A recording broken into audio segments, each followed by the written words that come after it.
Il existe les séries avec lesquelles nous avons grandi, sur lesquelles nous aimons retomber à la télé ou simplement que l'on aime revoir intégralement. Il existe aussi les séries à connaître, les classiques à avoir vus pour comprendre comment la télé a évolué et comprendre ce qui se fait aujourd'hui. Et puis, il existe les pépites, des séries un peu moins citées mais dont le coup de cœur est aussi inattendu qu'immédiat.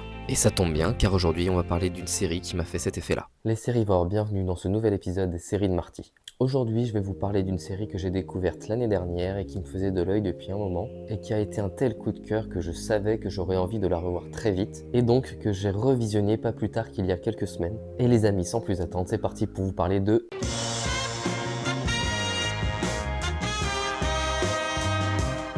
Barry Berkman est un ancien Marine ayant servi en Afghanistan. Solitaire et dépressif, il s'est reconverti en tueur à gages. Lors d'une de ses missions à Los Angeles, il découvre par hasard une troupe de comédiens amateurs. Cette rencontre va remettre en question toute son existence. À l'origine de ce pitch improbable, deux hommes. Alec Berg, scénariste, réalisateur et producteur souvent associé à la comédie, que ce soit au cinéma avec The Dictator avec Sacha Baron Cohen ou à la télévision avec des séries comme Seinfeld ou encore Silicon Valley déjà sur HBO et que je suis en train de regarder actuellement. Mais surtout Bill Hader, connu pour son travail de production sur South Park, mais surtout principalement pour son implication en tant que scénariste et comédien du Saturday Night Live pendant presque 10 ans, ce qui lui vaudra 3 nominations aux Emmy Awards. Comique et imitateur de génie, mais à la carrière à la télévision ou au cinéma loin d'être marquante, Bill Hader va vouloir sortir des sentiers battus et produire une série plus sombre, une histoire plus sérieuse pour HBO. Barry voit donc le jour sur les écrans le 25 mars 2018. Avec Barry, Bill Hader va trouver le rôle de sa vie puisqu'il gagnera 2 Emmy Awards consécutifs dans la catégorie meilleur acteur d'une série comique en 2018 et en 2019. Mais au-delà de son jeu d'acteur, il va surtout montrer que c'est un auteur, un scénariste et un réalisateur de grand talent. Barry Berkman est un personnage assez fascinant, très touchant, hyper bien écrit et interprété. C'est un homme déshumanisé, ravagé par la guerre. Quand il revient dans le monde civil, il est en état de dissociation. Quand Barry découvre le théâtre, c'est la première fois depuis longtemps qu'il ressent quelque chose. Et ce qui est intéressant, c'est que les planches de théâtre sont pour les autres personnages le moyen de fuir leur réalité, de devenir le temps d'un cours une autre personne, de jouer un rôle. Là où pour Barry c'est tout l'inverse, le théâtre va le révéler. Il va surtout lui permettre d'être enfin lui-même et de pouvoir extérioriser ses sentiments. On peut y faire un parallèle avec Breaking Bad et Walter White qui affirmera de son propre aveu ne jamais s'être senti aussi vivant depuis qu'il se savait condamné par son cancer et qu'il a embrassé cette vie criminelle. Le théâtre va ouvrir à Barry de nouvelles perspectives et lui faire prendre conscience qu'il peut être autre chose qu'un tueur. Il va souhaiter se réinventer, changer, devenir quelqu'un de bien, et pour le coup Barry est assez touchant dans cette quête d'affection, dans cette auto-persuasion d'être une bonne personne, ou du moins d'une bonne personne qu'il aspire à être. Malheureusement, cette quête de reconnaissance est basée sur un mensonge. Car Barry est une représentation de l'échec d'une certaine vision du rêve américain. Celle qui nous fait croire qu'on peut tout recommencer à zéro et qu'on peut devenir qui on veut. Malgré ce souhait de quitter cette vie faite de violence et de mort, les événements de la série et ses choix vont l'y ramener inexorablement. Car Barry veut être bon malgré ses actes criminels, il refoule son passé traumatique et n'a pas les outils émotionnels ni les repères pour être cette bonne personne qu'il espère tant. La faute en grande partie à un certain Monroe Fuchs. Monroe Fuchs, magistralement interprété par Stephen Root et qui sera nommé aux Emmy Awards, est au début de la série l'unique partenaire dans la vie de Barry. Il est celui qui gère ses contrats, une sorte de mentor et de manager criminel. Mais Fuchs représente avant tout une figure paternelle de substitution. Il a connu le père de Barry, ce qui lui permet d'exercer sur lui une forme d'autorité émotionnelle. Il va logiquement s'opposer au nouveau hobby théâtral de Barry, incompatible avec sa profession d'assassin, et qui va faire naître des tensions jusqu'à en faire l'antagoniste émotionnel de la série. C'est un personnage ambigu et dangereux, égocentrique en besoin constant de reconnaissance et de contrôle sur Barry, un personnage qui utilise la manipulation et le passif agressif comme arme préférentielle. Il représente la stagnation, la peur d'être inutile et de vieillir, et souhaite avoir quelqu'un à contrôler pour se sentir exister. À chaque fois que Barry va rencontrer une personne capable de l'élever et le sortir de sa vie criminelle, Fuchs va revenir comme un boomerang et devenir de plus en plus dangereux, manipulateur, violent et surtout imprévisible. Mais Fuchs offre aussi une dualité comique et dramatique qui le rend encore plus déroutant. S'il fallait le catégoriser, je pense qu'il faudrait voir un mix d'influence entre Will Coyote et Tuco du Bon, la Brute et le Truand. Dans ce côté filou, salopard, qui ne lâche jamais rien, qui trahit toujours tout le monde pour s'en sortir et qui revient toujours à la charge. Il peut être à la fois complètement pitoyable, ridicule mais aussi touchant dans sa détresse, mais également surtout dangereux et hyper violent dans son imprévisibilité. Un personnage qui pour le meilleur et pour le pire va rester indissociable de Barry. Bref, une vraie crapule et un super personnage plus humain et plus complexe qu'il n'y paraît, un personnage toxique dont Barry va chercher à s'éloigner en cherchant une nouvelle figure paternelle. Lors de l'un de ses contrats, Barry va tomber plus ou moins par hasard sur un groupe de comédiens amateurs, point de départ de la série. Des comédiens qui suivent le cours de théâtre de Gene Cousineau, génialement interprété par Henry Winkler qui remportera un Emmy Award du meilleur second rôle en 2018.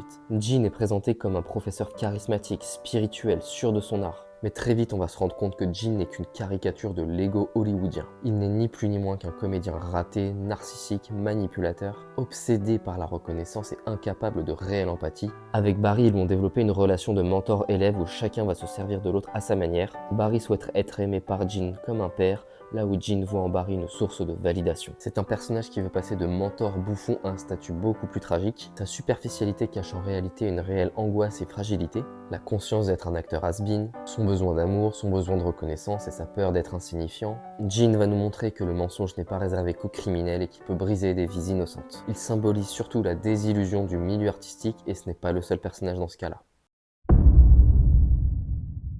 Dans ce cours de théâtre, Barry va faire la rencontre de Sally Reed, une comédienne talentueuse, habitée par sa vocation mais complètement angoissée, hystérique, autocentrée et en manque de confiance. Un personnage qui va subir une violence symbolique omniprésente. Violence d'un ex-conjoint, carrière précaire, besoin maladif de reconnaissance, obsession du contrôle de son image. Elle est le symbole de ce que Hollywood peut être comme machine à broyer les individus, un système qui exige qu'on se vende, un système qui récompense la souffrance mise en scène et punit l'authenticité.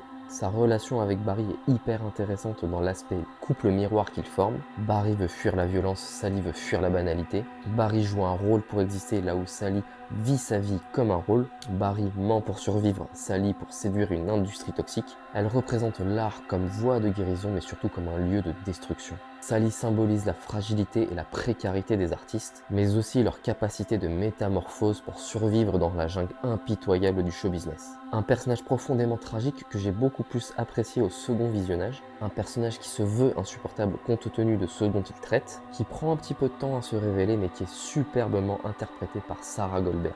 Si Barry cherche à exister par le théâtre, il n'en reste pas moins qu'il doit continuer à survivre et par conséquent continuer son activité criminelle de tueur à gages. En arrivant à Los Angeles, il va être confronté au crime organisé et plus particulièrement à une bande de mafieux tchétchènes. Et il y a un personnage qui va détonner dans ce paysage de violence, Noho Hank. Alors Noho Hank, c'est un personnage assez unique, interprété par le génial Anthony Carrigan que vous avez pu voir dans la série Gotham et qui obtiendra plusieurs nominations pour ce rôle. Un personnage qui va briser tous les clichés du criminel. Chef mafieux mais gentil, criminel mais adorable, naïf mais lucide, violent mais sentimental. Hank est un homme qui veut être aimé plus qu'il ne veut être puissant. Son humanité excessive crée un contraste constant avec le monde brutal dans lequel il évolue. Il est à la fois drôle, charmant, mais il est aussi dépassé par la réalité d'une vie criminelle qu'il ne semble pas avoir choisie. S'il apporte peut-être le plus gros relief comique de la série, le personnage a quand même des aspirations hyper sérieuses. Appartenir à un groupe, être respecté, pouvoir aimer librement. Ses relations dans la série révèlent sa solitude et son désir de normalité. De figure comique, Hank va évoluer vers un personnage profondément tragique. Sa volonté de créer un business honnête et son optimisme ne suffisent pas à survivre dans un univers où la violence est la norme. Et il nous montre que les gentils n'ont pas leur place dans un monde bâti sur la peur. Une galerie de personnages forts et attachants qui vont être la représentation des thématiques fortes de la série. Le bien, le mal, le doute, la culpabilité, la loyauté, la quête de la meilleure version de soi-même, la rédemption, trouver sa place dans une communauté, trouver sa voie, la quête de l'identité. Barry veut changer de vie mais ne comprend pas qu'on ne peut pas se réinventer sans affronter ses fautes. À la manière d'un Dexter Morgan qui lui joue un rôle dans la vraie vie pour se fondre dans la masse, Barry lui va jouer un rôle pour être lui-même. La série pose aussi la question de la morale et de la responsabilité. Est-ce qu'on peut être une bonne personne après avoir fait le mal? La série parle aussi de la banalisation de la violence dans notre monde et sa place dans notre société aujourd'hui. Barry parle également de l'illusion du contrôle. Chaque personnage croit pouvoir contrôler son destin et son récit. Barry sa rédemption, Sally sa carrière, Gene sa réputation. Mais la réalité finit par les rattraper et la série fonctionne comme une tragédie sur le déni et sur le mensonge. Et enfin, la série traite de la vision d'Hollywood comme miroir du crime. Le théâtre et le cinéma y sont montrés comme des univers criminaires un petit peu à leur manière. Manipulation, mensonge, besoin de domination émotionnelle. Barry dénonce ici la violence symbolique du show business. Et tous ces personnages et ces thématiques sont servis par un troisième ingrédient qui va contribuer grandement à la qualité de la série. L'un des gros points forts de la série, c'est son ton singulier, ainsi qu'une réalisation riche, codifiée et hyper maîtrisée. Une réalisation qu'on doit à la vision, mais aussi aux références de Bill Hader, qui réalisera 18 des 32 épisodes de la série, dont la totalité des 8 épisodes de la 4e et dernière saison. Alors, il est vrai que depuis le début de cette vidéo, je vous ai dépeint un tableau très sombre et dramatique, mais tout le génie de Barry réside dans son habileté à jongler entre drame et comédie. Car oui, Barry est avant tout une série comique avec énormément d'humour et qui est très drôle. Mais attention, ce n'est pas un humour qui vient d'une punchline classique comme dans beaucoup de séries comiques. Il vient surtout du contraste entre le sérieux extrême d'une situation et le comportement complètement absurde des personnages. Un décalage qui crée un humour noir vraiment drôle et très efficace, notamment en ce qui concerne la banalisation de la violence, notamment où les criminels gèrent leur trafic et leurs meurtres de façon presque administrative comme des chefs d'entreprise. Mais attention, car parfois cet humour peut être aussi paralysant, il peut rendre une scène ou une situation encore plus violente et encore plus tendue, mais il a aussi l'effet inverse quand il vient désamorcer justement toute cette tension et toute cette violence. On est toujours sur un fil entre le drame et l'humour et l'équilibre est absolument parfait, notamment grâce aux personnages qui sont complètement médiocres et incompétents dans ce qu'ils font, car Barry est peuplé de losers tragiques et c'est ce qui rend la série aussi drôle que cruelle. Et cet équilibre entre drame et comédie, on le doit à une réalisation et à une gestion du rythme incroyablement maîtrisée. Une mise en scène au réalisme clinique et au minimalisme visuel saisissant. On a une alternance de plans serrés, de plans fixes, de plans larges, laissant l'action se dérouler dans le cadre, mais aussi en dehors grâce à une gestion de l'espace et un sound design redoutable d'efficacité. Ça ne laisse absolument aucun repos au spectateur, car même si quelque chose ou quelqu'un n'est pas visible à l'écran, on reste en alerte car ça peut sortir de n'importe où, à n'importe quand, ou se prolonger hors caméra et le rendu est hyper fluide. Une gestion du rythme absolument parfaite dans l'équilibre entre situations gênantes et comiques qui viennent contrebalancer des moments plus intenses et dramatiques. Chaque séquence dure exactement le temps qu'elle est censée durer. Pareil pour l'équilibre entre les séquences calmes et silencieuses qui laissent ensuite place à une explosion de violence et de chaos. On a une espèce de rythme un peu bipolaire et le montage est volontairement retenu. Le montage laisse place à des silences, à des hésitations, à des gênes, à des regards brisés et disent parfois peut-être même autant que les dialogues eux-mêmes et participent et amplifient cette tension. Une tension qui prend peu à peu plus de place que l'humour dans la série. La comédie s'efface pour laisser place à la tragédie. L'humour est plus sec, plus rare, les scènes sont plus lentes, plus longues, plus pesantes, avec clairement une bascule dans la 4e et dernière saison. Donc Barry tente et expérimente sans cesse dans sa réalisation, dans son écriture, dans son ton et ses ruptures de rythme, le tout avec une caméra toujours dans le bon timing, toujours au bon endroit au bon moment, et dont il est facile de reconnaître certaines influences de Bill Hader. La première et la plus évidente de toutes semble être, de par l'humour noir et absurde, le cinéma des frères Coen. Les criminels pathétiques se retrouvent dans des situations qui les dépassent, le tout baignant dans une ambiance froide où la violence n'est jamais glamourisée, une recette récurrente dans un grand nombre de leurs films, que ce soit Miller's Crossing, Fargo, Big Lebowski ou No Country for Old Men.